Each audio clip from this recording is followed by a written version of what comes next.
Hello, ladies and gents, and welcome to Closet Confessions numero dos.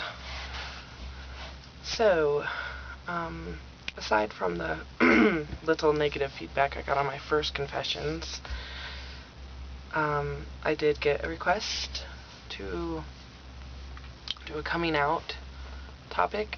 So, what I'm going to do is I'm going to discuss my coming out story and maybe give advice at the end. I haven't really decided. I know there's a lot of videos of people's coming out stories and people giving advice on coming out, so I'm just gonna do my coming out video. So here's my story. I didn't exactly come out like, ta-da, I'm here and queer and all that. I kind of tiptoed out, inched my way out into the world. It started when I was 13. I was with my first girlfriend, and her name was Katrina.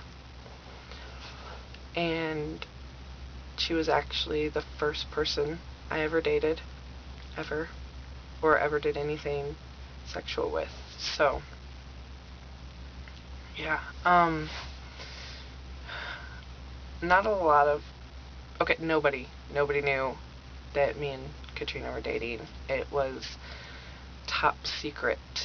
We'd we'd sit on the couch next to each other and watch movies and hold hands under a blanket and jerk our hands away if someone would come in the room. It was cute. Yeah, so she ended up dating my brother, I guess to hide that we were together. I don't know. It was complicated, and then my sister found out, and my sister was cool with it, and I think my brother found out later on, and he was pissed. And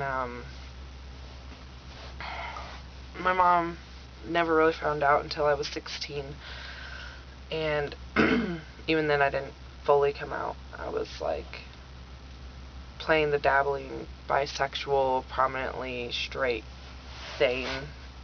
I had a fiance, his name was Jeff, and I was still dating Katrina, on and off. And then I ended up dating another girl named Carissa, on and off, while I was still with Jeff. And then it kind of became a situation where I end up dating my brother's girlfriends. They would break up with him and be with me, and he'd get mad, and I was like, well, quit dating bisexuals. So, yeah, that's horrible of me, I know. But anyway, so I never fully came out until I was 19, and that was in 2006, in February.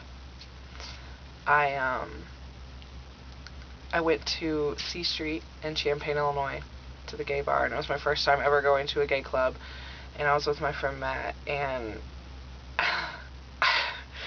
I'd never seen a butch lesbian ever in my life. Mind you, I'm from a very small town, and yeah, so I was just in love, I thought, and amazed that there was so many gay people. I was that ignorant. I thought there was maybe a handful of gay people in the whole world instead of 400 gay people in a handful of states or something. I don't know. Anyway, so I came home after going to the club and realizing I wasn't the only gay person in the world, and I was laying down thinking about things, and at 3 or 4 o'clock in the morning, I decided, fuck it, and I cut off all of my hair with scissors. It was butchered. It was bad. It was taking clippers to your hair, but I did it with scissors, so it was pretty choppy, and my hair was to here, So my mom goes to go in the bathroom. I'm stepping out after chopping my hair. My mom looks at me and she's like, "You are retarded." And I just smiled and I was like, you know what? I don't care. And that was it. That was my moment. And then I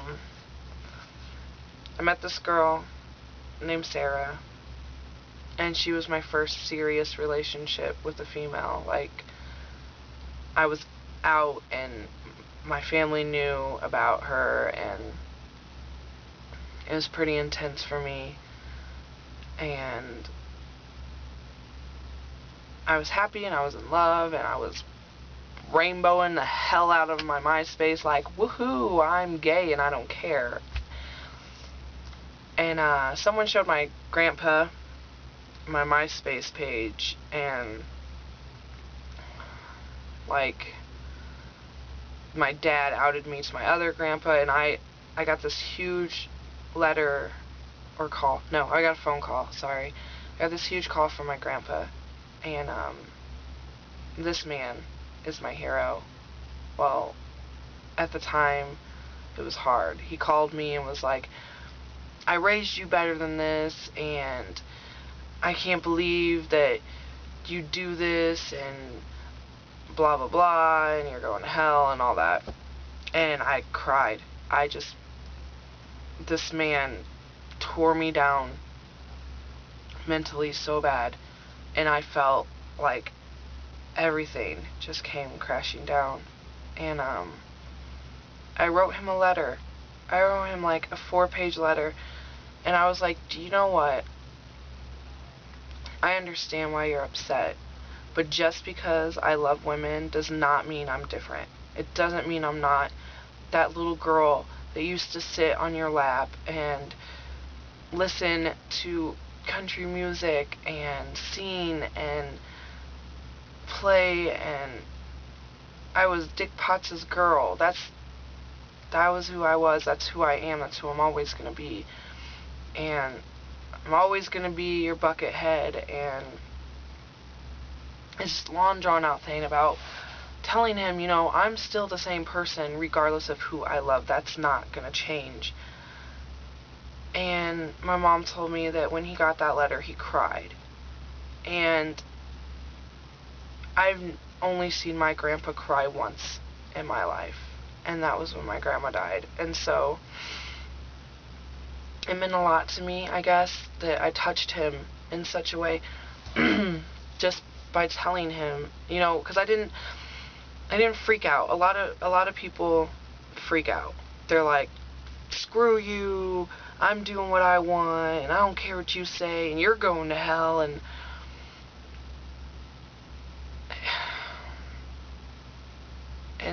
you know, maybe that makes things worse, you know. I mean, I'm not saying just coming out and doing things the way I did is going to make everything okay on your part, but